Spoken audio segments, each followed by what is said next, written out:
سلام تمام دوستان عزیز، خوش اومدید به جلسه تحقیق کلمه کلیدی. ببینید، برای این کار شما باید یه فایل شیت درست کنید. حالا میتونید مثل من توی گوگل شیت باشه یا میتونید حالا اکسل درست کنید و یه چنین فایلی مینویسید. توی ستون اول میسید کیورداتون رو مینویسید، حالا هر چی که هست رو از کارفرما گرفتی جای دیگه پیدا کردید مینویسید. میایید ستون بعدی PKW اصطلاحا بهش میگن. یعنی چی؟ پریمری کیورد یعنی چی؟ من اینجا سرچش زدم، با هم دیگه بخونیمش ببینیم چیه. ببینید در واقع کلمه کلیدی اصلی نشان دهنده موضوع اصلی یک صفحه یا بلاک هستن. این کیورد اصلی تون میشه برای اون صفحه که میخواید باش بیاد بالا براتون بگیره، که به گوگل کمک میکنه که متوجه بشه گوگل الان صفحه شما موضوعش چیه و کلمش چیه. پس عملا این یه جورای کلمه کیورد اصلی تونه توی اون صفحه که میخواید با اون بیاد بالا. خب بعدش میایم ستون بعدی alternate keyword میشه، یا اصطلاحا میگه AKW. این چی میشه؟ میشه یه جورای کلمه جایگزین اون کلمتون، کلمه‌ای که مترادفشه. خب میاد توی ستون بعدی قرار میگیره. بعدی چی میشه؟ secondary keyword یا SKW. کلماتیه که یه جوری کلمات فرعیه نزدیک به اون کلمه اصلی تو میاد اینجا قرارش میدی. خب با این اصطلاحات آشنا شدیم، اینا میشه استفاده کرد. بعدش هم از ستون مور کیورد، یعنی بقیه کلماتی که حالا مرتبط به اینا. سرچ ولیوم رو نوشتم، حجم سرچشه، سختی کلمه رو نوشتم، KDR رو با اون میزان سختی جفتشون یکیه. خب حالا میگم این دوتا چیه داستانشون. تایپ پیج رو نوشتم و اینتنت کاربر. یکم میکروفونم رو درست کنم. خب ببینید کیدی اینجا چیه؟ این کیدی یا ابزار مثل KW فایندر به ما میده. خب میاد اون KW فایندر این کلمه رو کیدیشو میاد مثلا میگه 20، سرچ ولیومش مثلا 100,000 تا. خودت میدونی که اشتباه نوشته، اشتباه داره بهت میگه، ربات دیگه رو زبان فارسی درست عمل نمیکنه. پس میزان سختی اینجا میگه خودت دستی برای خودت تعیین میکنی، میگه که خب این میزان سختی زیاده دیگه، کم که نیست که دیگه. مینویسی که متوجه باشی الان چجوری باید کار کنی، یه نقشه برای خودت چیدی.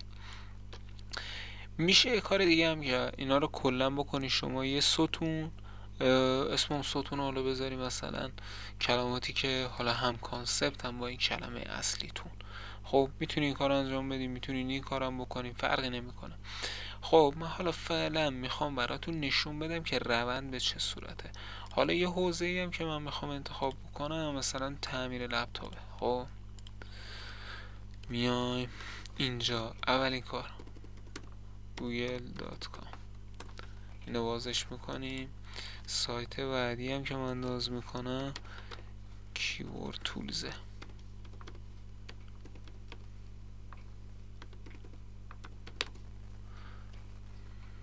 خب این سایت هم باز میکنم. من میخوام کلا با ابزارهای رایگان کلمه کلیدمون رو در بیاریم، نمیخوام هزینه بکنم مثلا بابت ابزار اینا. خب میزنیم تعمیر لپتاپ. حالا اولین چیزی که هست ما باید اینم زبونش رو میذاریم به فارسی، میذاریم سرچ کنم و ببینیم تعمیر لپتاپ هست یا تعمیرات لپتاپ هست. خب احتمالا تعمیرات لپتاپ. آره تعمیرات لپتاپ. این اون کلماتیه که بهتون گفتم روی لوکیشن ها تهران اصفهان. تعمیرات لپتاپ. خب بازش میکنیم. حالا اینجا ما کلمه رو در آوردیم. ببینید تعمیر لپتاپ. خب اگر ما توی تهران داریم کار میکنیم، بهترین مرکز تعمیر لپتاپ یه کلمه میشه برای ما دیگه. این کلمه الان میشه سیت کیورد ما. خب میذارمش اینجا، یعنی شد سیت کیورد ما. خب میام اینجا میبینم این کلمات کدومش احتیاج دارم. خب مثلا کارفرما اومده به من گفته که من رو برند کار میکنم، تعمیرات برند کار میکنم. خب میتونم از این کلمات استفاده کنم. نمایندگی تعمیرات لپتاپ ایسوس، لنوو، اچ پی، دل، ایسوس، ایسر، اپل دیگه.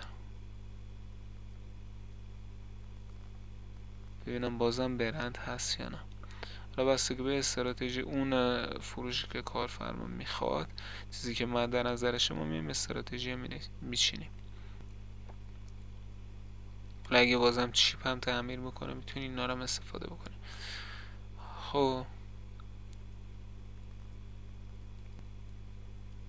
اینا رو هم میتونید استفاده کنه. خب به عنوان صفحات که آقا تعمیر لپتاپ بسوز در حضور مشتری، خیلی مثلا خوبه، اعتماد میبره بالا.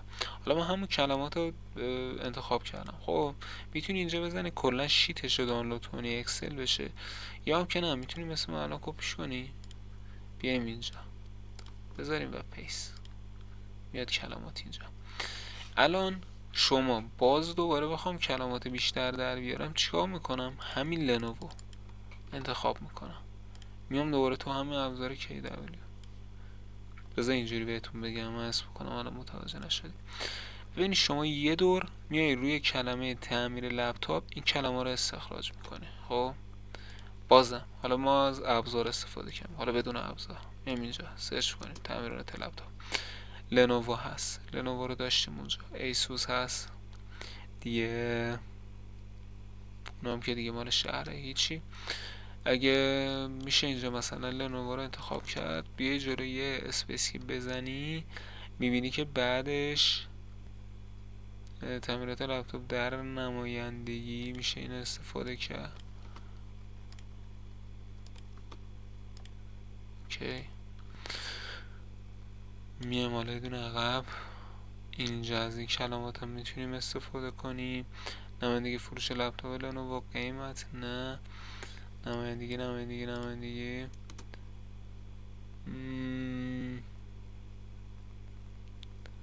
تعمیرات لپتاپ در نمایندگی. حالا میایم میدونه عقب، مثلا من ایسوزم انتخاب میکنم ببینم چی هست در موردش. همین تو خیلی باید روش زمان بذاری که کلمات بیشتری در بیاره. من خب تایم ویدیو زیاد نشه. خب الان ما میگیم این کلمات در آوردیم که معمولا شما کلمات خیلی بیشتری در میاری. همین چند تا دونه نیست، چند تا ابزار ازشون کلمه کلیدی در میاری. حتی شما میای کل این کلمات در میاری یه دور، میای لود مور میزنی بازم یه سری کلمه دیگه اینجا پیدا میکنی، اینا رو هم همه رو در میاری.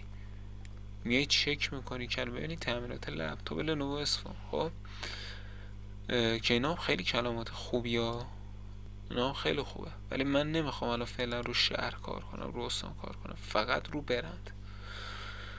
بعد از اینکه ما اومدیم انتخابشون کردیم، حالا یه دور میایم این کلماتی که به اصطلاح استخراج کردیم هم میایم انتخاب میکنیم، یه دور دیگه روی همینا ما تحقیق کلمه کلیدی میکنیم، از تو دل اونا دوباره کلمه میکشیم بیرون، دوباره ببینیم چیا بهمون میده. در تبریز اینجا دیگه معمولا میره سمت فکر میکنم اینم خوبه، اینجا دیگه آره میره سمت شهر و اینا. اینم میذارم حالا فرق که حالا میگم چجوری میشه یکم اینا رو بهترشون کرد. حالا ایسوس زدیم، لنوو رو من میام چک میکنم مثلا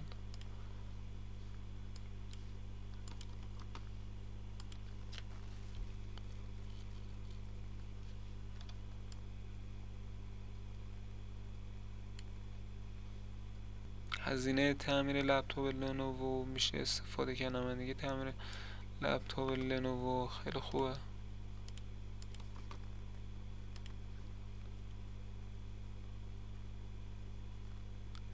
LCD یه میشه اینم استفاده کرد میدونی.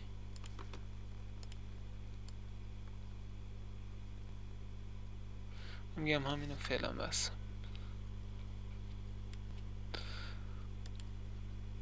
حالا میایم HP هم من پیدا میکنم.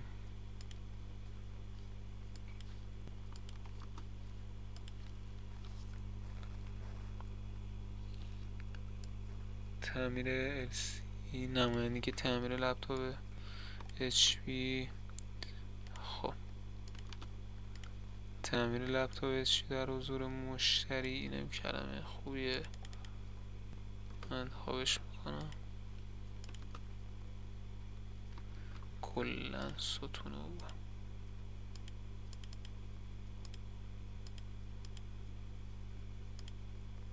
کپیش میکنم.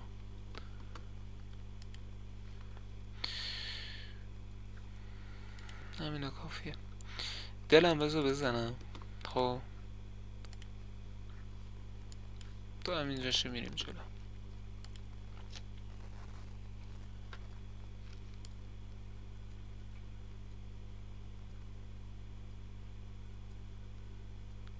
اما دیگه تعمیر لپتاپ دلم خوبه، بذاریم اینجا کافیه دیگه تا اینجا. حالا من کل ستونا رو انتخاب میکنم، از اینجا یه فونتی بهشون میدم. ببینم این بود فونت، نه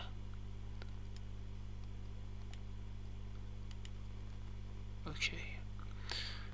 بولدیشون هم یه بولدی هم بهشون میدم، همشون رو میکنم اندازه هاشون 11 پیکسل اوکیه. خب ولی این ستون رو بذار بزرگترش کنم. اوکی بیاد پایین تر. این رو صرفا یه استایلی دارم بهشون میدم. خب اوکی شد. حالا میایم اینجا، ما کلماتی که میخوایم به اصطلاح خود کارفرما میگه اینه که من میخوام تو کل ایران توی تعمیرات لپتاپ اول باشم. خب بخواد یعنی سرویس بده به کل ایران. خب که معمولا این کاری که حوزه‌ای که کارفرما داره کار میکنه تعمیرات دیگه، تعمیرات لپتاپ باعثش هم هست حضوری جلو مشتریه. خب معمولا این خیلی مهمه که اون استانش باشه، حالا اصفهان یا تهرانه باید باشه. خب چه شهری داره خدمات میده اوکی باید باشه، ولی حالا ما نمیخوایم کار کنیم تمرینیه. خب پس ما میایم اینجا روی کلمه ای که مد نظر کارفرماست اینه که روی این کلمه اول باشه. بذار ببینم میتونم اینا ببرمشون ور یا نه. آره خب کلمات اصلی که مد نظرش اینه. خب میایم حالا اینجا مهمترین قسمت کار اینه که من بیام این کلمه رو سرچ بزنم توی اینترنت. خب بذار بیارم اینا. بعد از اینکه سرچ زدم 5 تا نتیجه اول، یه 3 تا نتیجه اول ببینم چیه. دوباره بیام ای بابا اینو من چرا بازش کردم. بعدش زینا بعد از اینکه لنوو رو من سرچ زدم میام میبینم مثلا این تعمیرات لپتاپ لنوو در نمایندگی من سرچ میزنم ببینم چیه نتیجه. آره یکیه. خب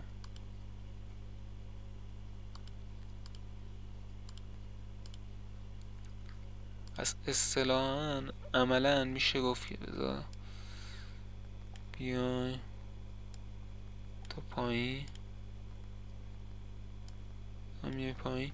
پس این کلمه ای که ما سرچ زدیم عملا کلمه ای که باش هم کانسپت بود اینه، یعنی هم معنی بوده، معنی هم دیگه رو میدادن. پس میاد اینجا کنار این قرار میگیره. بذار اینجوری بیارمش میاد کنار این. خب حالا مورد دیگه هست ما ببینیم باز لنوو داریم یا نه. دیگه تعمیر لپتاپ لنوو اینم معمولا باید نتیجه یکی باشه. آره نتیجه یکیه تا حدی. آره همونه. آره اوکی نتیجه یکیه. این کلمه هم میاد اینجا. حالا میدونید کلمه کلید اصلی تو اون چیزی که حالا میخواید توش رتبه بگیرید میذارید. خب میشه حتی مثلا نماینده دیگه تعمیر لپتاپ لنوو باشه. خب که معمولا ما شروعش میایم از کلمات لانگ تر استفاده میکنیم. درستش اینه که این کلمه بیاد اینجا، خب، و این کلمات دیگه بیاد بعدش. خب ولی خب ما بخوایم روی این کلمه بالا باشه، خب کلمه رو می نویسیم، بعد میایم چک میکنیم ببینیم این کلمه کدوماشون حجم سرچش بالاتره. این کلمه میبینیم حجم سرچش بالاتره، خب بیاد اینجا، اون که کمتره بیاد اینجا قرار میگیره. این کارو میتونید انجام بدید، ولی چیزی که من گفتم کلماتی که واقعا مثلا با این یکی دیگه معنیشون، خب پس این درستش اینه که بیاد کنار این قرار بگیره. اون دیگه مال کلماتیه که مثلا دیگه یه جورایی معنی کلمه اوله میرسونه، خب که توی ما این حوزه زیاد واقعا مثلا نیازمون نمیشه. خب حالا قیمت تعمیر لپتاپ لنوو احتمالش هست اونجا قرار بگیره. آره میشه گفت، میشه بیاریم اونجا قرارش بدیم. تا حدی میشه گفت که معنی اینا داره میرسونه، یه جورایی با این ارتباط داره با این کلمه. اوکی، پس ما اینجوری میچینیم. الان یه ردیف اوکی شو. خب حالا میایم اینجا لپتاپ اسوس، تعمیرات لپتاپ اسوس میایم سرچ میزنیم. خیلی مهمه ببینید رقبا روی چه صفحه کار کردن. وقتی میای این کلمه رو سرچ میزنی میبینی نتیجه چیه. حالا میای میبینی شما یه کلمه دیگه هم اینجا هم داری اسوسه، این هم میای سرچ میزنی اینجا نتیجه یکه. آره تا حدی میشه گفت آره همونه. ولی خب مثلا اینجا آچاره و پایین تر باشه. آره این درسته، این هم میاریمش بالا میذاریمش. حالا نمایندگی تعمیر لپتاپ اسوس چطور؟ اینم یکیه با اونو یا نه؟ آره اینم یکیه. اینم میاد مثلا قسمت بعد از این کلمه میذاریمش اینجا. حالا دیگه ببینیم ما بازم داریم نه نداریم. حالا اگر موقعی بود که شما این کلمه رو سرچ زدید دیدی نتایجش با این یکی نبود، یعنی عملا رقبای شما اومدن روی این کلمه یه صفحه دیگه آوردن بالا. پس شما میاد چیکار میکنه؟ اگه یه چنین چیزی بود این کلمه رو میاد جدا اینجا مینویسی که یه صفحه جدا برش بسازید. ولی چون اینا همه نتیجه یکی بود، یعنی همه رقیباتون اومده بودن روی این کلمه کار کرده بودن، این صفحه ها رو ساخته بودن، عملا شما باید همین کارو بکنید. حالا اینم از ایسوس شد. دیگه ببینیم اپل که من چیزی ندارم. اپل میاد اینجا، ایسر چیزی پیدا من که میگشتم پیدا میکردم. خب ولی ما نتیجه جوری داریم چیز میکنیم که انگار مثلا من گشتم ولی نتونستم دیگه چیزی دیگه پیدا کنم، چون ابزارا واقعا خیلی کلمه نمیتونید باش در بیارید. اون کلماتی که واقعا داره سرچ میشه چجوری میتونید اونا رو پیدا کنید؟ بعد از اینکه خودتون سفر بیارید بالا تولید محتوا بکنید، معمولا توی سرچ کنسول خود گوگل سری کلمات رو بهتون پیشنهاد میده. خب میام اینجا دیگه ببینیم من لپتاپ دلم دارم، خب که معمولا طبق چیزی که ما چک کرده بودیم، ولی شما حتما همه کلمات رو باید سرچ بزنید.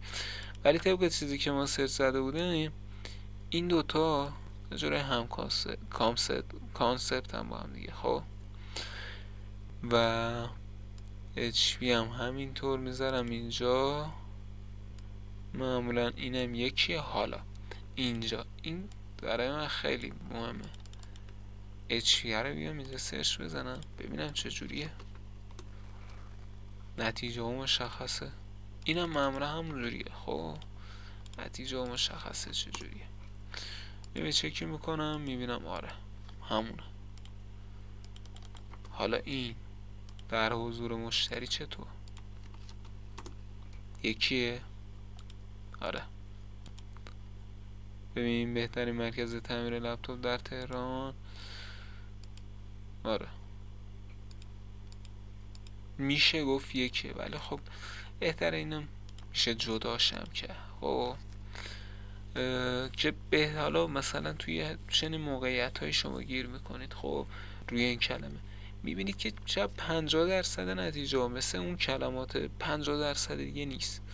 اینجا نهید بگه خب عیبی نداره بذار منم بیارم روی اینا این سفر بالا. اون رقیباتون خیلی سال بالا، اونا هر کاری انجام بدن معمولا گوگل زیاد چیز نمیکنه، چون اونا رو به عنوان یه شخص مهم تو اون حوزه میشناسه.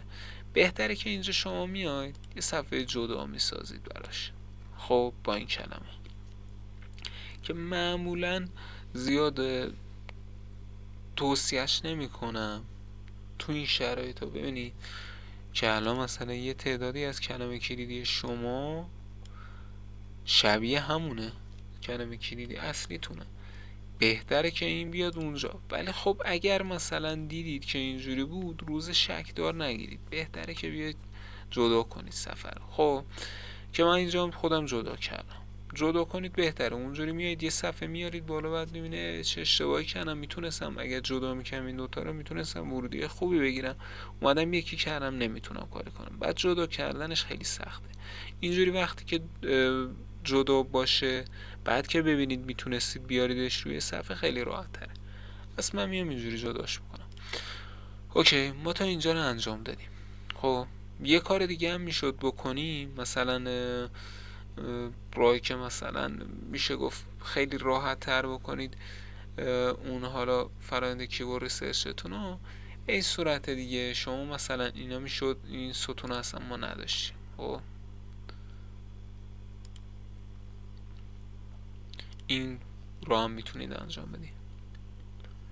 اینا میشد مثلا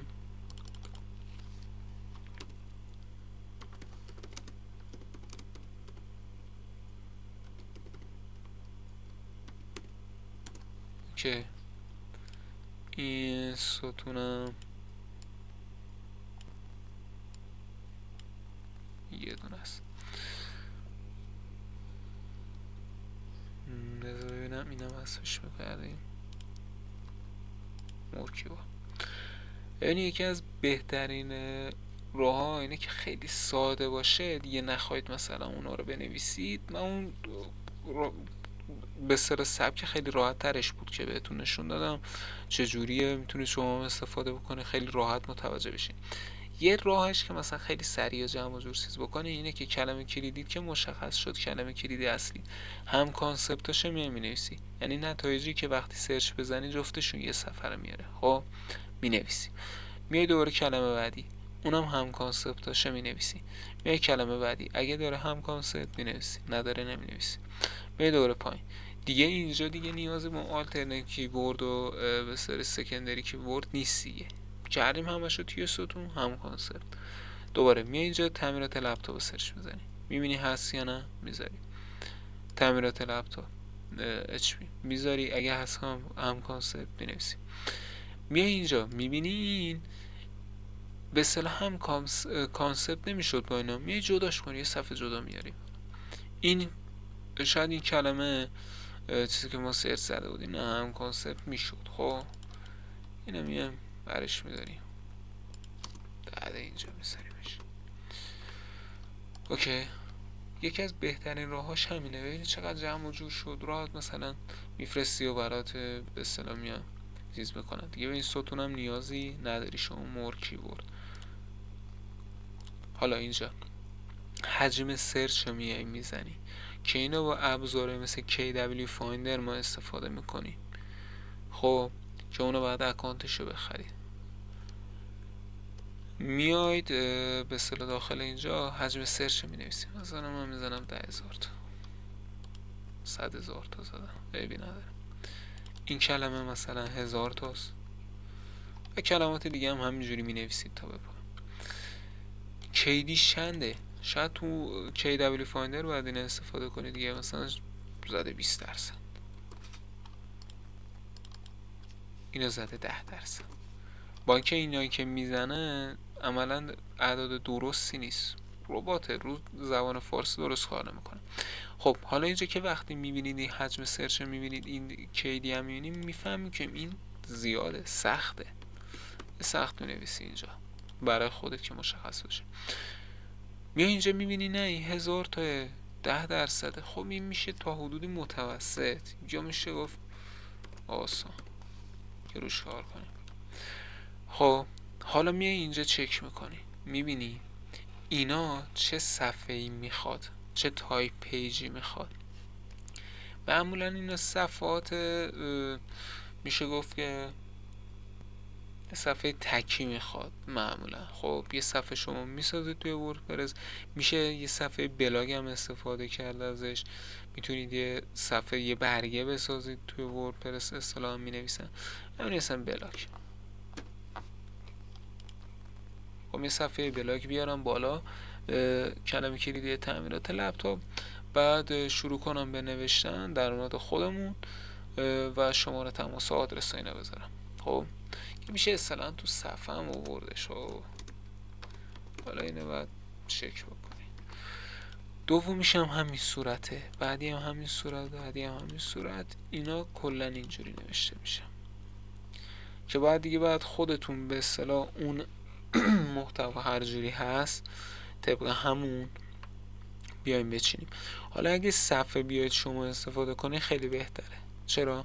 چون میتونید کامل توضیح بدید، حتی بیاین نقشه گوگل مپ بذارید، ویدیو راحت بذارید، خیلی محتوای پری میتونید بذارید تو این صفحه. بهتره که صفحه به اصطلاح یه برگه باشه.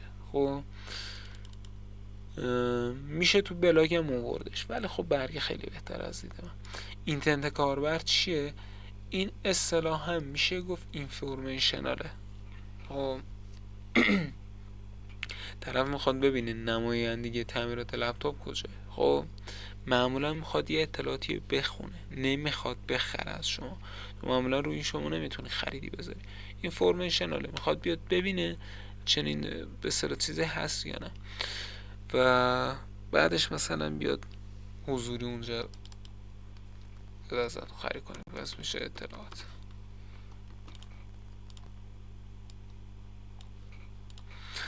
اینجوری برای خودتون میاد مشخص میکنید که چجوری کلمه کلیدیتون. حالا یه راه دیگه هم بازم برای کلمه کلیدی پیدا کردن کلمه کلیدی، من حالا یادم افتاد رایگانه، اینی که از رقیب استفاده کنید. چجوری؟ مثلا اینجا تعمیرات لپتاپ HP که من زدم، میای اینجا چک میکنی، میبینی تعمیرات لپتاپ HP اومده اینجا انگلیسی نوشته، کلمه کلید خوبیه. اینم کپی میکنی میارید کجا؟ توی هم کانسپت ها مینویسی.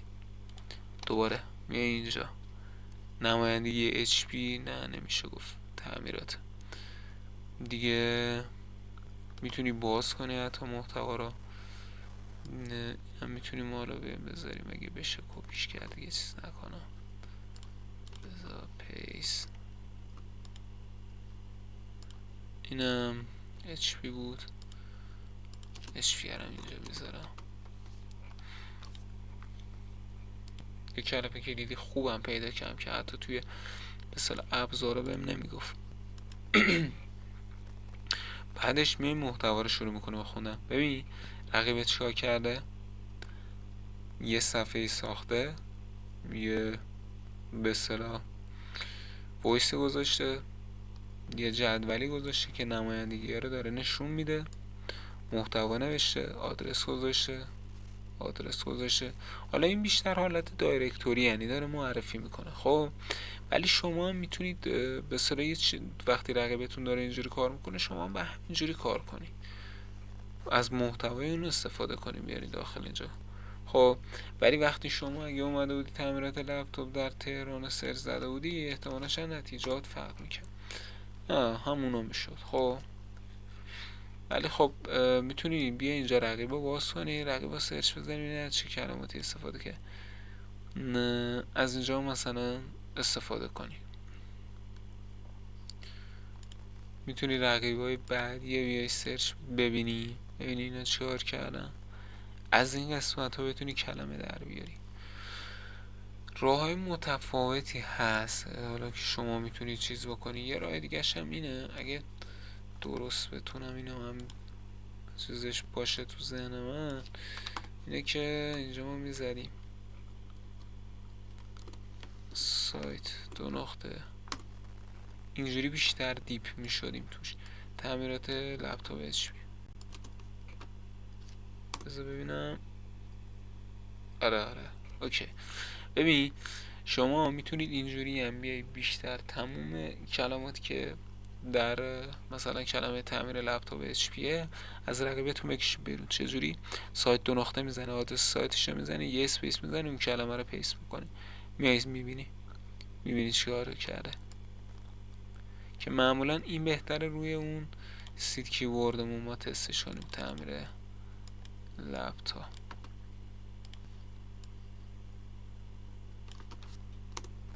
ببینید چه کلماتی ورد. تعمیر لپتاپ در تهران، لنوو در تهران، قاب لپتاپ، تعمیرات لپتاپ غرب تهران. اگه طرف غرب تهران کار میکنه میتونه از این کلمه استفاده بکنه.